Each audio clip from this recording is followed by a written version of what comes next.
Papa. Nzamba sa bundela ebiso. Kozana mutu mususu tutana pera mukia ko ya kufa. Ozolanda. Tota ko mona na wileri awa e babeta keka ngondo na mukongo ko ya kufi.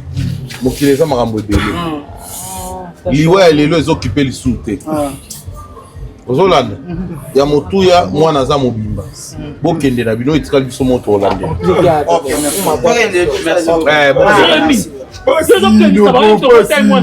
Parce que yo proposé nini loba na kasi yo atelo loba na kende eza bo balobi fo akota scanner après scanner opération ba tia libende na après opération kasi ngana boy ba sala ngo awa em susu ba ko choix to kende Afrique du Sud proposition maman na ye dans ce qu'il faut pendant que mwana ndenga zaboy ana makasi na ndende na nzoto ayebisi mama na ye na mikoisaki kaka po tolia mbongo eza occasion azata na douleur moko azoyoka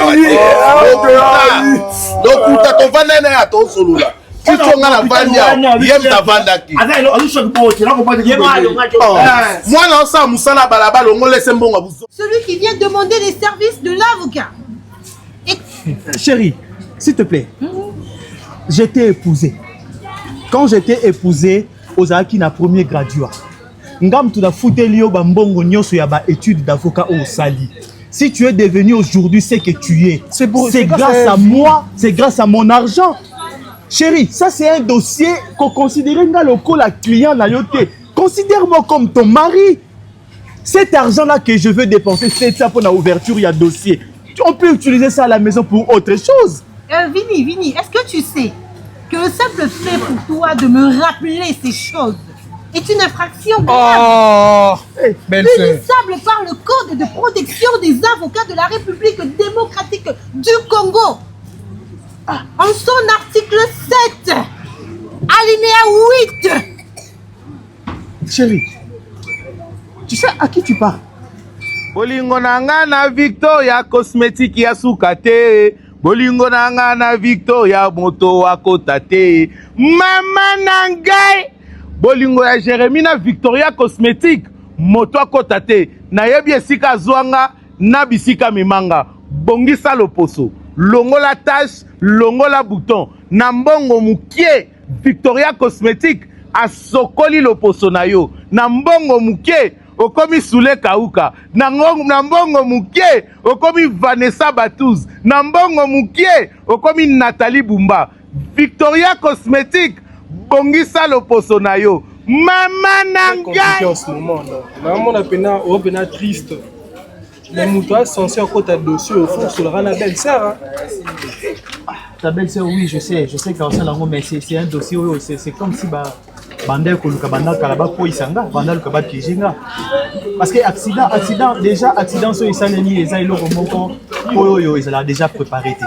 C'est pourquoi on appelle ça accident. On appelle ça accident. Et puis le moteur en question a bini brusque. Il faut comprendre,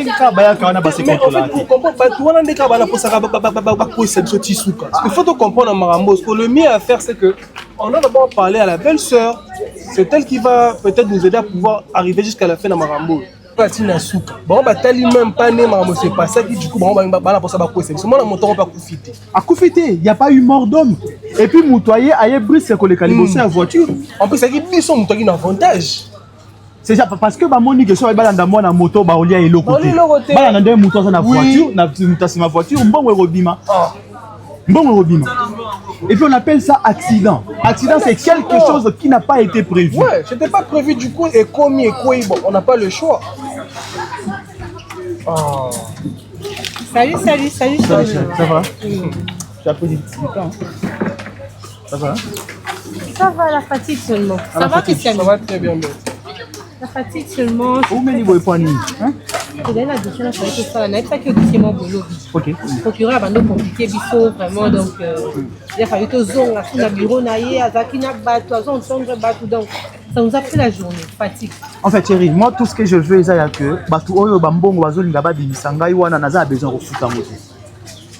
Ça demande beaucoup d'argent. Et ça, histoire, il y a accident. Accident, et puis, Net n'a expliqué qui le motard est passé devant. Aïe, comme il m'a brusquement du bosso. Il est venu me priorité au fait. Et puis le motard est venu à Kotubongo, il n'y a même pas eu mort d'homme. Et puis, au lieu de la constant, va remarquer, faut tes ala qui a nani. Non, non. Bamoni, bama, moutamoto, bakangi, moutamoto, ba libéré. Ba libéré, moutamoto, ba garder ngai. Il y a vini, vu qu'elle a moutou, kande, ba olia bien. Ba garder ngai, bon, il me demande, ba kama, ba mbongo, belé. Et puis, client, azaki, na sima ya moto, ba zuye, ba tient à l'hôpital, il fallait qu'il n'a pas de la makamena, fouta, ba soin médicaux. Hein? Je ne veux pas payer cet argent. Je ne peux pas payer cet argent. Bon, j'ai bien suivi, j'ai suivi ton explication, bien qu'à moitié, mais j'ai un peu compris là. Ok chérie, tout ce que moi je veux, ok, je veux à ce que au conseiller Batouana, je ne veux pas payer tout cet argent. Nangi ko futa ya moté. Donc dossier wana et commandé na maboko. Et aujourd'hui dossier, au récupérer dossier au Vandi Nango, tu traites ça. Bon, c'est possible, c'est faisable. Merci chérie. C'est possible, c'est faisable, mais pour ça, il Merci, va chérie. falloir que tu passes demain au cabinet. Hein. Il va falloir que tu passes demain au cabinet. Parce que le cabinet commence sous belle-sœur. Il faut déjà comprendre le biseau. Non, déjà voilà demain pourquoi matin, je veux m'habiller. sur place, aux yeux de soi, au saisir, on a ma beaucoup, Chérie, Écoute, je veux m'habiller pour t'expliquer pourquoi tu dois passer demain au cabinet. s'il te plaît, tu vas t'habiller pourquoi? Pourquoi? Parce qu'on discute déjà, tu comprends tout ce Tu vas t'habiller pourquoi? Oh. Chérie, tu sais que je t'aime et que je ne veux que ton bien. Ben c'est ce qu'on comprend de grand-mère et les camo n'engagent comme là. Chérie, Christiami, tout ça, on n'a pas besoin de ça. Tout ce que moi je veux, moi ton mari, tout ce que je veux que tu récupères ce dossier au traité Yango. Bébé, je au comprends. discuter par rapport à ce dossier, c'est fini. je comprends ce que tu dis. Et tu vas mettre Je ça suis pourquoi? d'accord avec toi, je suis d'accord. Et tu vas mettre ça pourquoi? Maintenant, ça sert à quoi, sauf au tu le coup? On va avoir une conversation alors. Moi, pour parler avec mes clients, je m'habille. Hein. Chérie, Ils sont comme un client à ôter, belle-sœur. Tu Chérie. viens. Chérie, Mais c'est Hervé, un homme qui tu sais, normalement, un souci, non? normalement, selon la loi, selon le code de protection des avocats, je ne peux même pas t'appeler chérie pendant que je suis habillée. Mais là, j'ai fait une entorse au code en son article 4, alinéa 6. J'ai fait une entorse juste pour te montrer combien je tiens à toi. Si je me suis habillée, c'est pour t'expliquer que quand on est à la maison, on est homme et femme. Quand tu viens avec tes dossiers, je suis maître princesse Massani. chérie, ce n'est pas mon dossier, c'est notre dossier. Non mais... On est mariés, tu es ma femme, je suis ton mari. écoute, moi j'étais au travail, hein. J'étais au cabinet du magistrat. Je n'étais pas là quand tu as commis tes frasques. Oh. Alors, Belle sœur. étant donné que tu as besoin de mon aide, par amour pour toi, je te demande de suivre la procédure. Tu passes demain à la première heure au cabinet. Tu emmènes $700 pour les frais d'ouverture de frais d'ouverture de dossier Chérie, arrête ça. Oh. en vertu de l'article 7 du Code de protection des avocats. Les frais d'ouverture de dossier en son alinéa 7 stipule que les frais d'ouverture de dossier doivent être payés dans le cabinet de l'avocat par le client, celui qui vient demander les services de l'avocat. Chérie, s'il te plaît, j'étais épousé. Quand j'étais épousé, Ozaki na premier graduat. Ngam tu na foutelio bambongo nyoso ya ba études d'avocat au Sali. Si tu es devenu aujourd'hui ce que tu es, c'est grâce à moi, c'est grâce à mon argent. Chérie, ça c'est un dossier qu'on considère comme la client na yote. Considère-moi comme ton mari. Cet argent-là que je veux dépenser, c'est ça pour la ouverture, il y a dossier. On peut utiliser ça à la maison pour autre chose.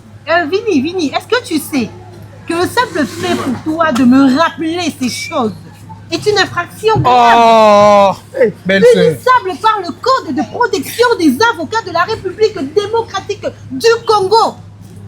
En son article 7, alinéa 8. Chérie, tu sais à qui tu parles? Vini, Mon amour, arrête d'enchaîner les infractions. quelle infraction, mon amour? Je t'ai donné Il y la a méthode. vite de ces problèmes. Viens demain au cabinet, tu payes les frais d'ouverture des dossiers et tu donnes les frais de Mais procédure. belle-sœur, si on demande que tu puisses avoir les dossiers en main, c'est parce qu'il n'a pas besoin de pouvoir payer de frais. Ma frère, tout cet argent-là. On n'a pas besoin, tu le sais très bien. Si j'avais besoin de payer cet argent, Nangana Tikayo, Naluki avocat, Moussou Banda. Mais si je suis venu vers toi, c'est parce que je te considère comme ma femme. S'il te plaît, mon amour. Et comment est-ce possible une femme peut demander de l'argent à son mari? Vraiment? Christiane, Vini, j'ai dit, l'avocat ne se répète pas. Le simple fait que vous vouliez que je me répète à de nombreuses reprises est une infraction punissable par le code pénal en son article 420, alinéa 4. Et donc, pour vous éviter l'enchaînement des infractions, je préfère me déshabiller et vous attendre tous les deux demain à la première heure au cabinet afin que nous réglions ce dossier. Mais juste là, fini, moi je ne comprends rien. Tu as aussi pas de solution. Allez, bébé. Bébé, Est-ce qu'on a besoin d'un bébé? on y va. Attends, c'est quoi les problèmes? On y va. Tu vas à la maison, Mais on n'a pas trouvé de solution. Tu nous as demandé de pouvoir passer demain au barreau autour sur le mambo, mais et pourtant il fait la solution dans Viens, non, tu me pousses à regretter pourquoi on a foutu là qui au étude. Parce que étude on a foutu là qui je pensais que tu allais m'aider dans l'avenir et étude comme il y a refoutu ça ngane mbongo pour la musala. Apparemment, aussi mangate na osilika ko. Na osilika pamba. Osikani papa na ngai. Na osilika pamba. Mais là on comprend que quand osikate Christian mi mabeni na lobi. Olobi mabe. Oui, mabe. Ah. Ngana ko futa $700 na kati ya bureau na pour la ouverture ya dossier. Dossier yanga mobile na yo. Ngam natangi so ba classe Mais yango. on a souci na été. Et puis tu finis, tu viens me dire chérie depuis le matin je t'ai pas fait la cuisine. Na kota na kati ya article nini. Une femme qui sort de sa maison sans faire la cuisine pour son mari. Na kota on article nini. Chérie, on a et infraction na kati ya mariage. En plus, pour en finir, yo pour la bêtise na yo na erreur na yo ozolingozo nga mbangu na ndako ke lamba pour na couvrir bêtise wana. Mais yanga il faut na futa $700 pour l'ouverture ya dossier. On mutema mabe hein. Makasi. On s'appelle mutema mabe. On a essayé de mikuwa na yo ekomi broyer. Batwana senga yo soko ta scanner. Batwana va broyer lulu. C'est on a eu du saout. Yo osate kofanya kitu semo makonyo. C'est ça le quoi mutoni tiki olali. Mikuwa no ba enikani. Neza ko ifo kaswa lo babon. Bozo miluko ninga miluko leza bien. Et que c'est mais ça on peut dans le bisaout. Hôpital na bataille que bete to ba auto simona mopoko. Boko ba oyo ka mikuwa na kati ni carbone. Il faut que tu aies scanner à partir de scanner il faut passer l'opération et il faut que tu libérer. Et c'est il faut qu'il y ait l'Afrique d'ici. Indité en opération mais l'Afrique d'ici. En Afrique d'ici. Chose que va passer bon on a nos comme. Ouais, c'est bon ça yoti mais il va tomber ça pour tout le mois maman na kotala. Nous va permettre à vocation pour lier pour la libérer. Bon lier puis quoi occasion on va passer une besoin. Et puis on va dans la petite là je me dis ça c'est le misa makolo. Le misa makolo. Ça on le peut bouger. On l'a dit le na boutoir le loko lela na ko lela. To Monica ba on va côté maman ba mettre Passer. Oyo qui sort. Mais oui bien des aki bongo. Odi. Baloba karibu. C'est un peu tarif. Karibu Kuford. Karibu au aéroport. Bongo na ba karibu aéroport. Bo le bi karibu. Karibu la kisi boye imalambu. Bo afandi boyini. Yo kadika boza atondose que tu es. Ba tout est qui est le bina moto. Na yebi oyebi senga na téléphone. Siko ba kenelo peut-être ba bi za elo. Mais moi ni j'ai mis bien à titre oyo. Nous on rappelle pas cité hein. Tu n'as pas capacité. Yo pe. Souvent ndé na yebise ba moto ba ba yebise na hôpital qui a en charge. To yebise que l'hôpital vina ba monnaie lo te photo qui n'est na bokoko. Na bokoko le ba simi ba bi ke biku et ezandam na kati. Daza obutu lelo analyté. OK. Des abos faut que tu scanner, ce scanner simité faut pas que c'est l'opération va côté libéré en Afrique du Sud. OK. occasion yango papa ngo za mutuka munene alors ana jeep ana vivaka bongo occasion na biso suka yango bote na biso. Hello guys, j'espère que vous allez bien. Bon ça c'est ça là.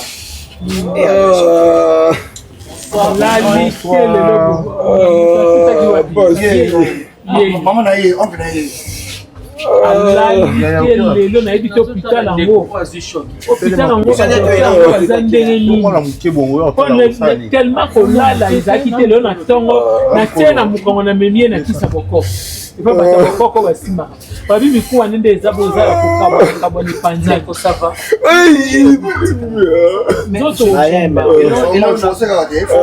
Et là on a so comprendre te maman Yo kuma moto.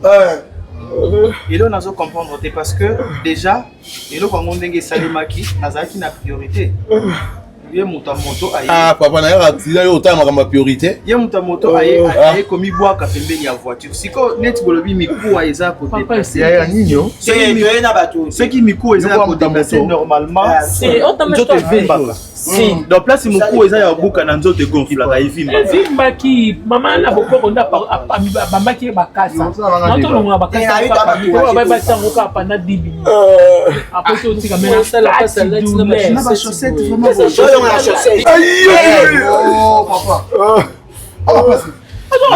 Papa nzamba si abundela ye biso oza na moto mosusu atutana mpe moke akoya kufa ozolanda totali komona na wileri awa babetaki eka ngondo na mokongo akoya kufi mokili eza makambo ebele liwa ya lelo ezokipe lisu te ozolanda ya motuya mwana aza mobimba bokende na bino etikali biso moto olande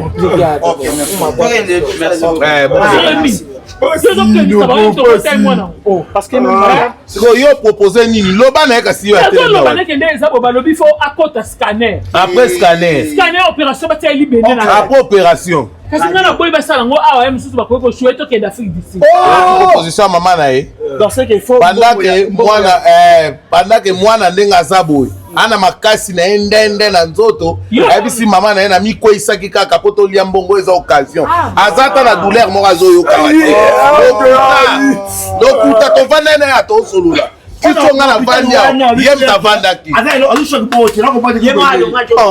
mwana osala mosala balabala ongolese mbongo buzoba boye so ye ake otuta kasi yoyebi teke mwana akuma moto toponi boye nazalaki wana kongola lisika ye kaka ye ntango nayebisaki mponi boya te bakondition komopesa ngaka te mwa mobali yango aza soki moto ya mbongo jeune garçon boye yo osala mosala nzela kolanda mama na yo te osala mosala nzela okumbaka moto okotuta mpe motu eyindeli yo kolinga biloko wana te okota na kati ya escroquerie ya mwana na yo okota na escroquerie ya mwana na yo atutaki meza bashoko oboloba so okomi Afrique du Sud 2 jours okufi lobi mpe boye esalameli oyo ya solo fo okosala makambo papa en tout cas merci beaucoup kende na yo papa mbonga nini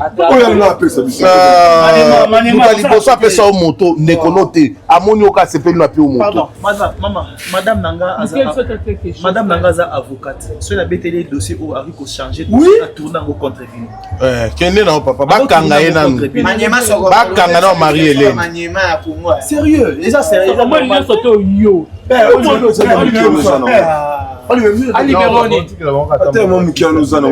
comment libérer yo to yo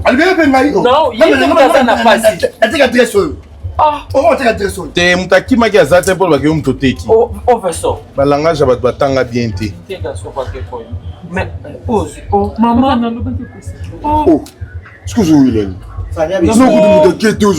bakobunda mpe bamobale mama na mwana kaka ndomoni bango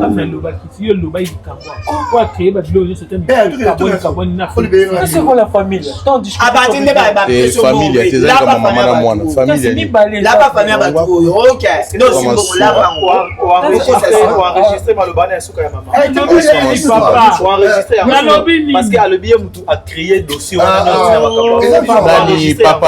papa zala na humanisme poso nazalaki mabe ndenge na koso na kata potopoto pe ongai koma makamba ba Afrique du Sud na moi, je suis fungoli yo avocat. Tangisa bango. Yo eza odoso munene. Tangisa bango. moni nzala nde komisa congolais yo mwana moke osi otengami lokwa mobange akende kuna te tika ete mosu aza na eloko akoloba tika yoki papa na nanda aza otenga mavimbivimbi lokwa motalati butu mopanzi moko eza na chiffon mosu eza nazopekisa yo tika kokota na buzoba mama noza na ogene oza na avenir eza molai oselangani tika kelanga Afrique du Sud na moyen nini okokela Afrique du Sud na mbongo ya moninga jeune garçon mokie boye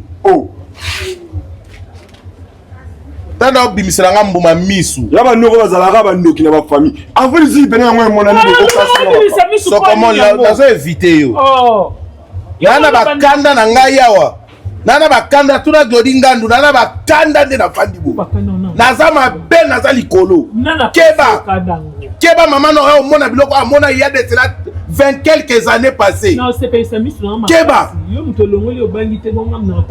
mpona omona impolitesse le matin c'était keye buki mbuma elingi kita natali soka nde mitika ya tutanaki makasi omoni mwana opesa na respect so aza na respect nde bosi okanga na makofi meka famille ebangisinga vraiment nde mpe coupe na yo ebangisi biso na anglais famille ebangisi wende anglais lelo esilisi yo mayele mpo totikaki wana eloko oloba eza te otelemi baningo yaki na bango bakei yo tongai totelemiso kaka ati na suka